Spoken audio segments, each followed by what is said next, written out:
इतिहास लिखा है इसमें, कुछ खास छिपा है इसमें। इतिहास लिखा है इसमें, कुछ खास छिपा है इसमें। मर्यादा है, कोई वादा है, विश्वास रखा है इसमें।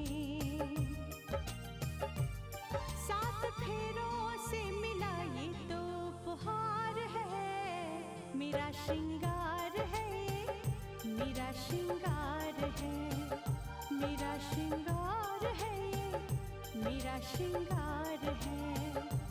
मंगलसूत्र, मंगलसूत्र, मंगलसूत्र, मंगलसूत्र, मंगलसूत्र,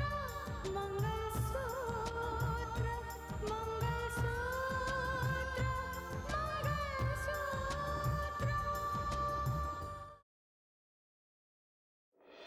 ओह, इसका मतलब ये है कि राकेश पहले ही आ चुका था। उसने मना कर दिया, कहने लगा कि नहीं, मैं अगर ऑफिस में आया और किसी ने देख लिया तो मेरी जान को खतरा हो सकता है। इसका मतलब यह हुआ कि वो उनके प्लान्स को जानता है। असल में राहुल मेरा नहीं बल्कि मुंजाल का बेटा है। नहीं स्नेहा, इस प्लान को कामयाब करने के लिए हम लोगों ने बहुत लंबा सफर तय किया है, और किनारे पहुंचकर रुक जाना ये हमारी नियति नहीं हो सकती। तुम्हें कुछ करना होगा स्नेहा, कुछ तो करना ही होगा तुम्हें। हम चाहे कुछ भी कर ले, लेकिन इस सच्चाई को बदला नहीं जा सकता कि राहुल ही मुंजाल का बेटा है।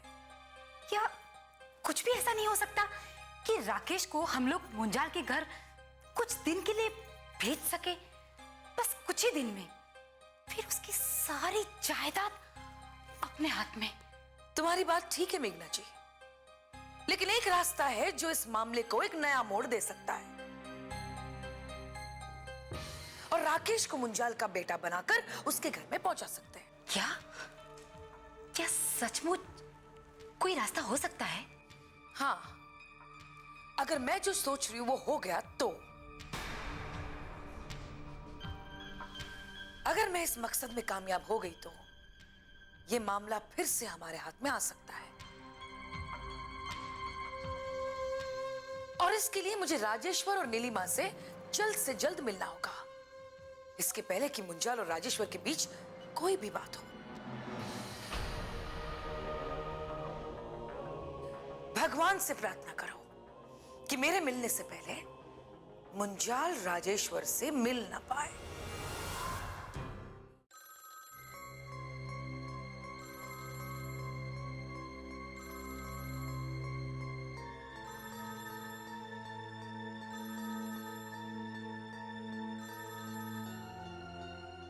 हाँ मुंजाल साहब कहिए। राजेश्वर, माफ करना, मैं तो फोन करने की हिम्मत ही नहीं जुटा पा रहा था, इसी उम्मीद में कि शायद तुम्हारी तरफ से फोन आएगा, लेकिन जब फोन नहीं आया तो मजबूरन मुझे फोन करना पड़ा। मैं आपकी बात समझ रहा हूं राजेश्वर, अगर तुम वाकई में समझ रहे हो तो मेरी एक बात सुनो। बस एक बार मेरे इस बड़े से घर में आके देखो कि मेरी क्या हालत हो गई है। सारी चीजें बिल्कुल वैसी ही हैं, फर्नीचर वैसा है, दीवारें वैसी हैं, लेकिन उनकी आत्मा चली गई है जब से मेरा बेटा गौरव अस्पताल में बेचारा कोमा में पड़ा है। राजेश्वर, एक वक्त था जब ये घर खिलखिला के हंसता था, ये दीवारें बातें करती थी मुझसे, लेकिन आज एक भयानक सा सन्नाटा छा गया है इस घर पे राजेश्वर। एक ऐसा सन्नाटा जो चीख चीख के मुझसे सवाल करता है कि इस घर का चिराग कहां है, उसे वापस लेकर आओ। लगता है मैं पागल हो जाऊंगा, इस सूने घर में रह के मैं पागल हो जाऊंगा। Hello Rajeshwar, I am sorry, मैं बहक गया था। तुम समझ रहे हो ना मेरी बात, मैं क्या कहना चाह रहा हूं? मुंजाल साहब, मैं आपकी बात समझ रहा हूं, लेकिन शायद आप मेरे और नीलिमा के गम को नहीं समझ रहे हैं।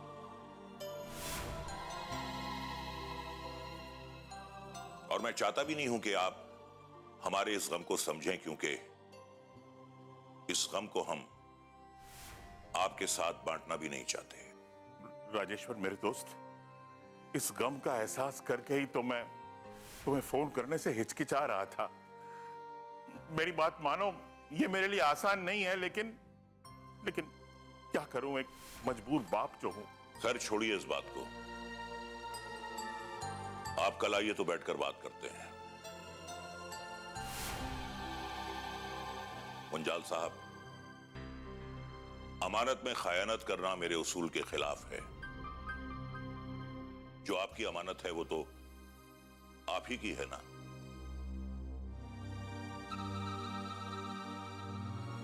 लेकिन इस बात को सामने लाने की हिम्मत मैं अब तक नहीं कर पाया था।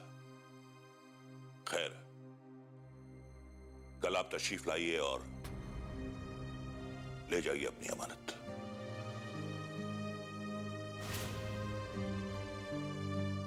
जरूर आऊंगा घर में राजेश्वर मेरे दोस्त, और हाँ, भाभी जी से नमस्कार कहना मेरा। रखता हूं।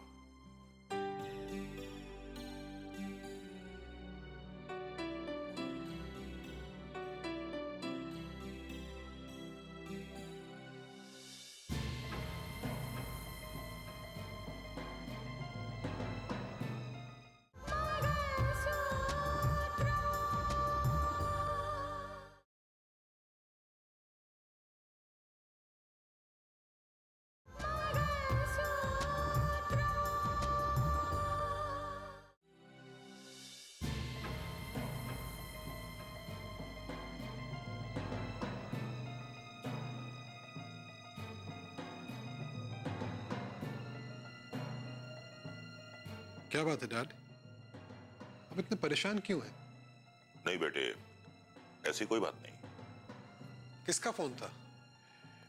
मेरे एक दोस्त का, बहुत पुराना दोस्त है। उसकी एक अमानत मेरे पास रखी है और कल वो अपनी अमानत लेने के लिए यहां आने वाला है।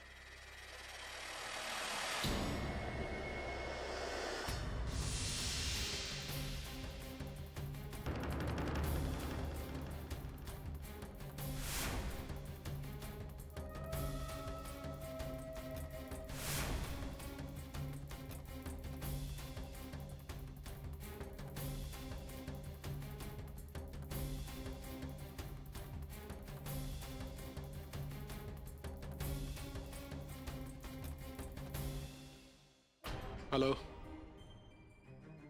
अभी उनका फोन आया था।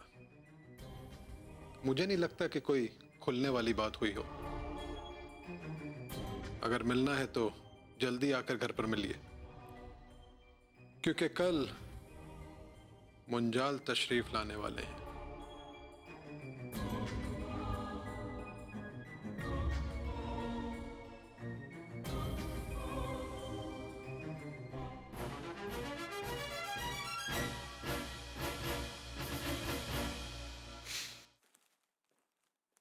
अरे जज साहब, आप यहाँ? बधाई हो रघुवीर जी, जमाने के झूठ पर आज सच्चाई की जीत हुई और इसके लिए आपको बहुत बहुत मुबारक। धन्यवाद जज साहब। अरे आप बैठिए ना। जैसे मुझे पता चला कि आपके चैनल पर से सारे बैन हट गए हैं, तो मैं खुद को रोक नहीं पाया, बस चला है आपसे मिलने के लिए। जैसा आप, कुछ लोग ऐसे होते हैं जो हर हालात में आपका साथ देते हैं, जो आपके विश्वास को कमजोर नहीं होने देते। और आपने हमेशा हर परिस्थिति में हमारा साथ दिया है। जी हाँ, किसी और को पता हो या ना हो, लेकिन मुझे पता था कि ये मानस को फंसाने की साजिश की गई है। आपके चैनल को बदनाम करने की कोशिश थी। यह आपकी कोशिशों का ही नतीजा है जज साहब, जो आज सामने आया। पहले आपने मानस को बेगुनाह साबित किया और आज आपके तथ्यों के आधार पर ही चैनल को फिर से रिलॉन्च करने का ऑर्डर मिला है। रघुवीर जी, आपके साथ एक रिश्ता जुड़ा है और अगर हम उस रिश्ते के साथ भी इंसाफ ना करें फिर जिंदगी का कोई मतलब नहीं। धन्यवाद धन्यवाद जज साहब। अच्छा जज साहब, ये बताइए आप लेंगे क्या ठंडा गरम? वो रितिका कमरे में है, मैं बुलाता हूँ उसे। अरे नहीं नहीं नहीं, कहाँ जा रहे हैं, बैठिए, परेशान होने की कोई जरूरत नहीं है। लड़की वाला हूँ भाई, लड़की के घर का तो पानी भी नहीं पीना चाहिए। वो तो पुराने जमाने की बातें हो गई। खैर आप ये बताइए कि साक्षी की शादी में देर क्यों हो रही है? राजेश्वर जी के यहाँ से तो रजामंदी मिल चुकी है ना? अरे जज साहब, उसके लिए भी मैं आपका आभारी हूँ। मुझे पता है आपने उसके लिए भरपूर कोशिश की। मुझे मालूम है कि आप गए थे राजेश्वर जी के घर और आपने उन्हें समझाया था कि वो अपना फर्ज निभाएं। और ये आपकी कोशिशों का ही नतीजा है कि नीलिमा जी यहाँ आई थी हमारे घर। मैंने तो महज अपना फर्ज निभाया है, और अगर मेरी कोशिशों से साक्षी की जिंदगी आबाद होती है तो मैं मानता हूं कि मुझे ये कोशिश करती रहनी चाहिए थी। अब यही तो आपकी अच्छाइयां हैं जज साहब। बस बहुत जल्द साक्षी की शादी का मुहूर्त निकाल लिया जाएगा। लेकिन पता नहीं क्यों रितिका कह रही थी कि मुहूर्त निकालने से पहले हमें कुछ दिन रुक जाना चाहिए। उसने ऐसा क्यों कहा पता नहीं।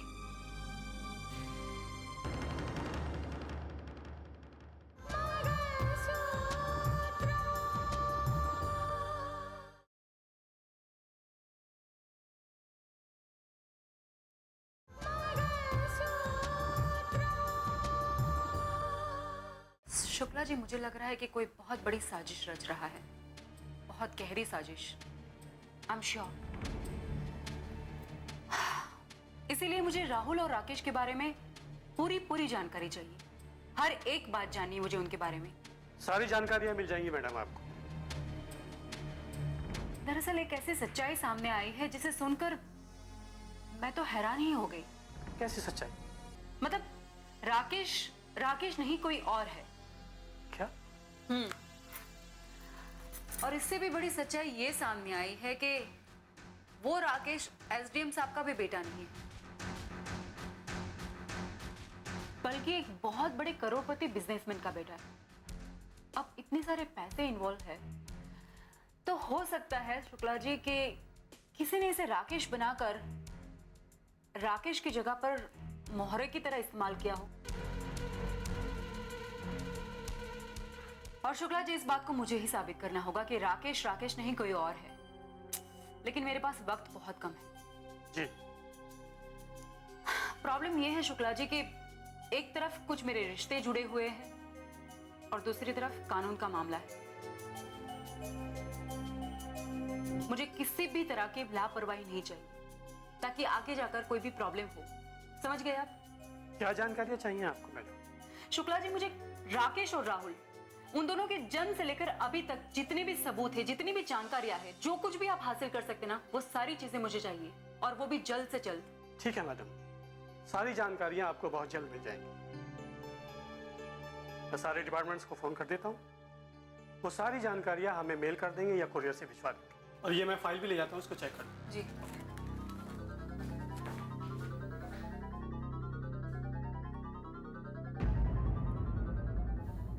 देखो राकेश बेटा, तुम्हें अपने करियर के बारे में कुछ ना कुछ तो सोचना ही होगा। अब क्या सोचूं डैड? अब तो ऐसा लगता है कि कुछ करने के लिए बचा ही नहीं है। कानून की नौकरी मैं करना नहीं चाहता, और इसके अलावा क्या करूं, मेरी कुछ समझ में नहीं आ रहा। नमस्ते एसडीएम साहब। आइए स्नेहा जी, आइए। कहिए, कैसे आना होगा? जाहिर सी बात है कि राकेश और राधिका की शादी की बात करने आई हूँ।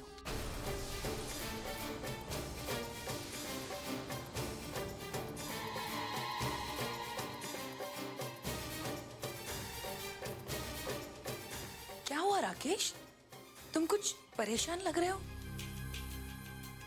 नहीं, ऐसी कोई बात नहीं है। तुम फिर से अपनी ड्यूटी ज्वाइन क्यों नहीं कर लेते? नहीं, कानून की नौकरी तो मैं नहीं करूंगा, चाहे जिंदगी भर मुझे घर पे ही क्यों ना बैठा रहना पड़े। कानून की नौकरी कभी नहीं। तो फिर तुम करोगे क्या राकेश? इस तरह तो जिंदगी नहीं चलती ना। जिंदगी चाहे जिस तरह भी कटे, लेकिन नौकरी मैं बिल्कुल नहीं कर सकता, बिल्कुल नहीं। ये क्या हालत हो गई है राकेश की? अब राकेश क्या करेगा? हम इससे क्या करवाएंगे? कुछ समझ में नहीं आ रहा। इस तरह तो राकेश अपनी जिंदगी खराब कर लेगा। और आप लोगों ने तो मुझे ये बताया कि राहुल आपका बेटा ही नहीं है। राहुल जो आपका बेटा नहीं है, उसकी जिंदगी तो आप लोगों ने संवार दी। वो अपनी जिंदगी खुशहाली से जी सकता है। और राकेश, राकेश का क्या? आप लोग तो राकेश के बारे में सोचते ही नहीं है। उसकी जिंदगी कैसे गुजरेगी? क्या आप लोगों ने ये बात सोची है? और वो कानून की नौकरी भी नहीं करना चाहता। आप ठीक कह रही हैं, पर हम करें तो क्या करें? जिस बच्चे को आप लोगों ने जन्म दिया है, उस बच्चे की भविष्य तो आप लोग ही संवारेंगे ना?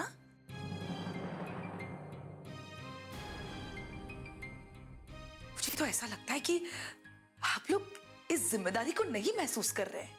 अब आप ही बताइए, महसूस करके भी मैं क्या कर सकता हूं? मैं आपके जगह पे होती तो राहुल की जिंदगी के बारे में नहीं सोचती, क्योंकि वो वैसे ही मिलिट्री की नौकरी कर रहा है। मैं राकेश के बारे में सोचती, और शायद मैं राकेश की जिंदगी आबाद करने के लिए झूठ भी बोलती। झूठ? कैसा झूठ? अगर एक झूठ बोलने से अपने बच्चे की जिंदगी संवर सकती है, तो किसी भी माँ बाप को झूठ बोलने से कोई प्रॉब्लम नहीं होना चाहिए। मैं आपकी बात समझी नहीं। राकेश की जिंदगी अधर में अटकी हुई है। अगर उसकी जिंदगी को मुकाम न मिला तो वो दिन ब दिन बिखरते जाएगा। और अगर आप लोग एक झूठ बोलने की हिम्मत कर सके तो राकेश की जिंदगी आप संवार सकते हैं।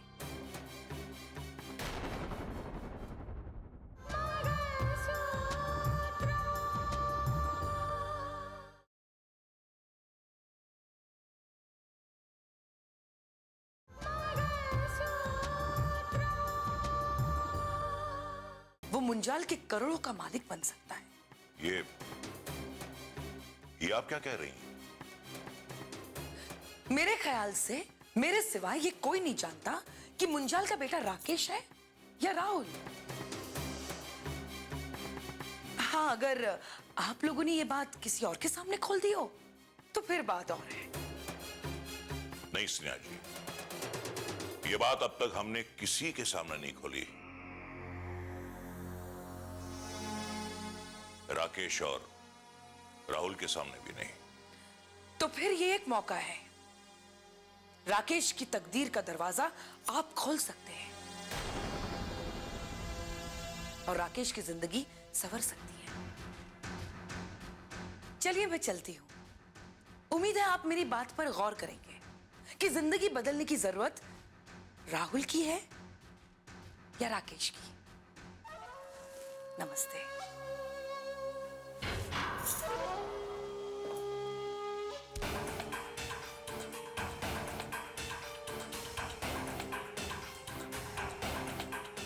उम्मीद है आप मेरी बात पर गौर करेंगे कि जिंदगी बदलने की जरूरत राहुल की है या राकेश की।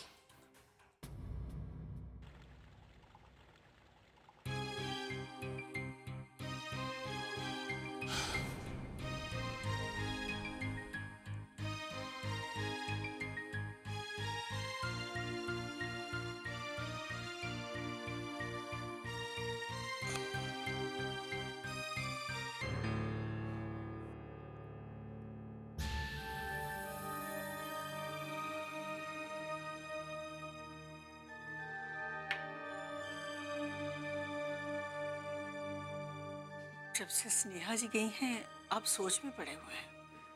क्या सोच है आपकी? सोचना क्या है नीलिमा, उसकी बात अपनी जगह बिल्कुल सही है कि हमारे राकेश की जिंदगी अधर में लटकी हुई है और आज जिंदगी में आगे बढ़ने के लिए उसके पास कोई रास्ता नहीं। हाँ, आपकी बात ठीक है, लेकिन वो हमारा बेटा है। इसीलिए तो हमें उसके बारे में सोचना है।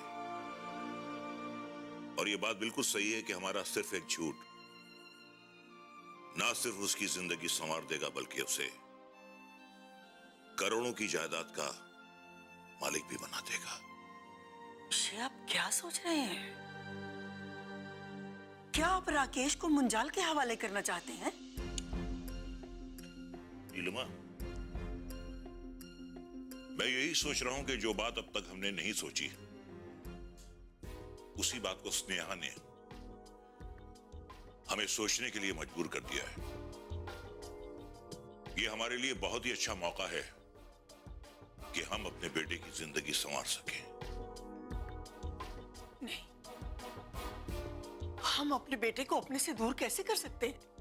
अपने जिगर के टुकड़े को किसी दूसरे के हवाले कैसे कर सकते हैं?